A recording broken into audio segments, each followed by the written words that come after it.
Hello and welcome to Business Day TV's special highlights broadcast of the Africa Heads of State Energy Summit. Over the next 15 minutes, we'll be recapping on some of the in-depth conversations we had with world leaders in Tanzania, reflecting on Mission 300, spearheaded by the African Development Bank and the World Bank. The movement aims to gather private sector players, government, civil society, and development finance institutions to join hands in electrifying the African continent, particularly providing 300 million people with electricity by 2030. I kicked things off with a conversation with the World Bank's Vice President for Eastern and Southern Africa, Victoria Kwakwa, and she shared insights on what it'll take to reach Mission 300. Here's that conversation. In the 21st century, it's not acceptable that you have 600 million people in Sub-Saharan Africa still without access to electricity. So this is what it's all about. Now, what's it going to take? It's going to take a lot. It's going to take a lot of money from both public and private sectors. It's going to take innovations and adopting new technologies in what we do. It's going to take strong partnerships, so that we're not working in silos and we complement each other. It's going to take strong reform commitment of the governments, because unless we have energy sectors that are viable, energy sectors that are well run technically and financially, we're not going to make it. Or even if we get close, it's not going to be durable. And so I think this is really a collective effort, but the governments are at the center, and their commitment to doing things the right way and moving up the quality of their energy sectors is going to be so important.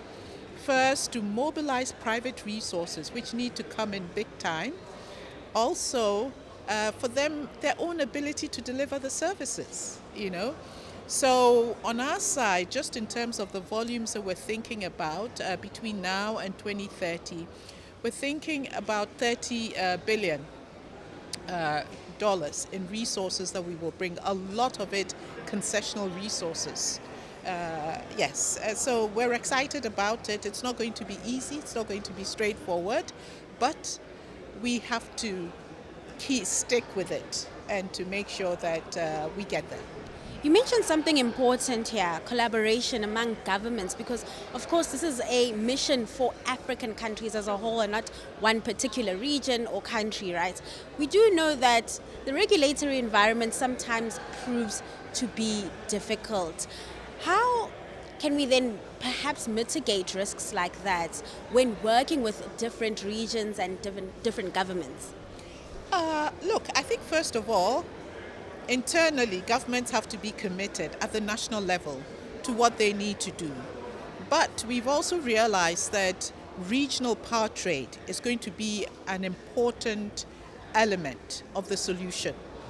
And so governments have to be willing to work together on regional power systems, strengthen the power pools, put the right regulatory frameworks in place, be willing to work together to trade. I strongly believe that Africa has the resources it needs to provide access to everybody and to power economies, but it's going to take strong regional trade. And so that's one particular area where collaboration needs to happen. Now, how is it going to happen? It starts first of all with strong commitment, and this is what we're seeing in the Dar es Salaam Declaration that the heads of states will sort of approve tomorrow, assign tomorrow, put their weight behind and say, we, as heads of state of Africa, coming together at this summit, agree to move forward on a certain number of things to achieve this big target, including regional power trade. So that commitment needs to be credibly and clearly made. We also have commitment to the same in the energy compacts the countries are putting together. And these are their own documents that are going through approval by their cabinets and so owned by governments to say this is what it would take for us to reach the objectives of Mission 300. And at the center, one of the pillars is regional trade, which means regional collaboration.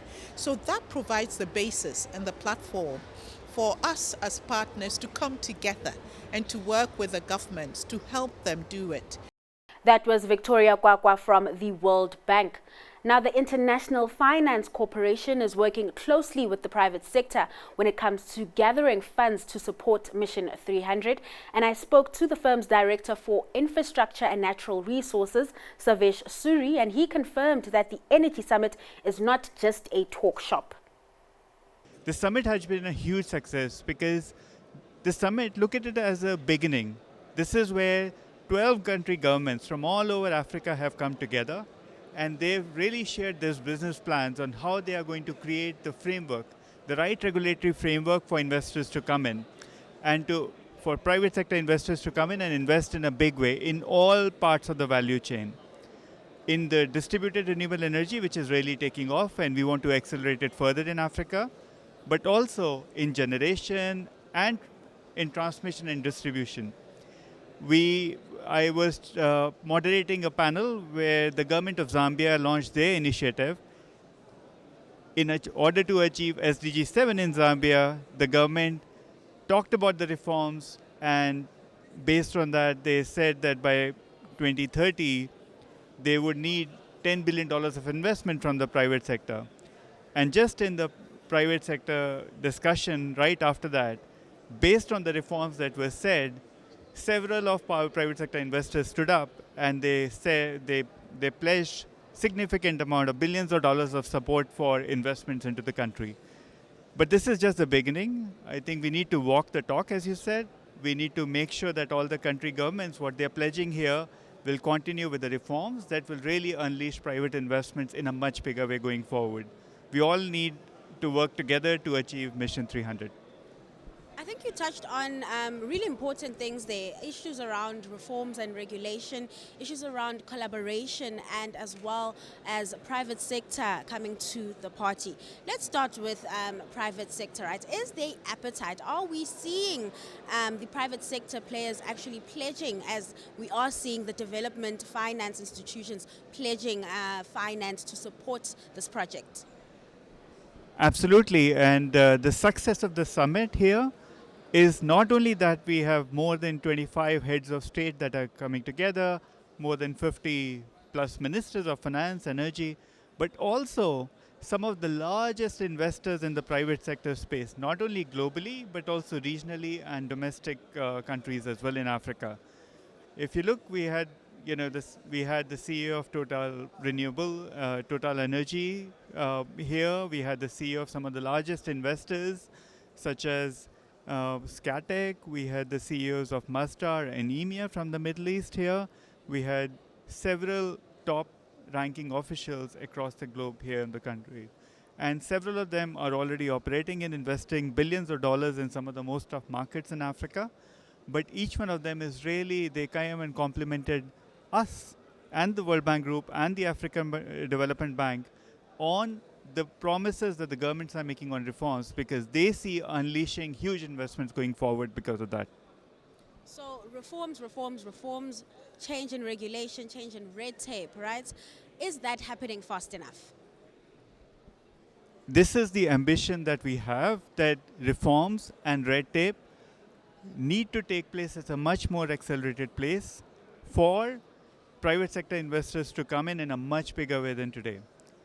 If you see, look at Mission 300 as a three-legged stool. We want the governments to play their part in reforming.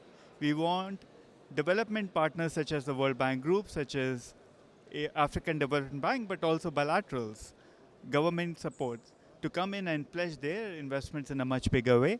And then the third, and probably for me, the most important part of the stool is private sector investments in a much bigger way. So they are there.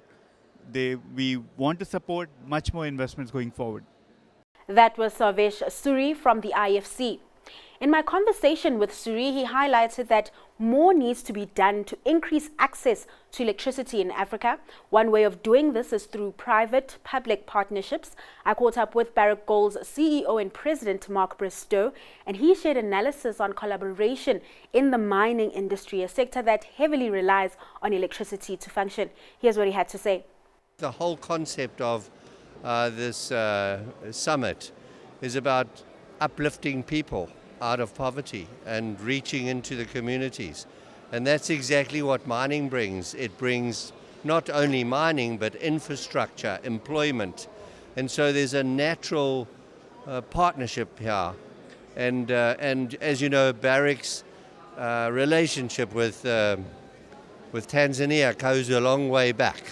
And recently, over the last 5 years, we've built a real partnership with Tanzania and shown that as miners we are stewards of national assets. And to your point, not only do we need power, we need people, we need infrastructure. And so it does fit. Let's talk about sentiment on the ground, right? There's been a lot of talk about collaboration, a lot of talk about partnerships between the public sector and the private sector. What's the sentiment on the ground? Is there appetite to invest? Are private sector players willing to play their part? I think, Africa today is going through a challenging time when many African countries are demanding more. And are not seeing the connectivity between the importance of attracting investors so that you can get the benefits for the people. So I think that conversation has to be had, and there's no better place to have it than in Tanzania, which really does embrace that philosophy. It's changed its regulations, it's reached out to investors, and again, when you look at how it's dealt with its power challenges, it's worried about infrastructure and reaching the people, and as investors, private investors, private business in this country, the change in the government's attitude towards investment has really been invigorating. And I always say to anybody who wants to listen, investment is shy, and when you make it feel at home, it stays. And Tanzania has been one of those countries for us. You touched on something quite important there, regulation, and you spoke about how Tanzania has made some changes within their regulatory framework, and it makes the private players feel a bit more comfortable within the environment. Barrick doesn't just operate within East Africa. There are other operations in other African countries. What does that look like? Are governments more willing to bend, or are they more flexible on that front as well? I always say if we do it together, we can do it better. And that's, I think, what needs to happen in Africa. We go through these phases where people recognize the importance of investment and they go out of their way to attract that investment. And then they spend a lot of time harvesting and winding back that positive impact. And right now across Africa, there's a big focus on what African governments can get out of this, of investments, or particularly of industries. And we need to attract more investment into Africa. And this power challenge is a real challenge, because, I always say you can put batteries in all the cars in California, but if you don't uplift the people out of poverty, those people that have been left behind by society, you will not create a planet for our future generations.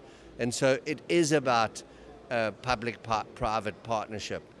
And there's a need in Africa, and even in this conference, for more private enterprise to be part of this conversation. That was the CEO and President of Barrick Gold, Mark Bristow. And that brings us to the end of the show, but be sure to stay tuned to Business Day TV for lots more coming up in just a bit.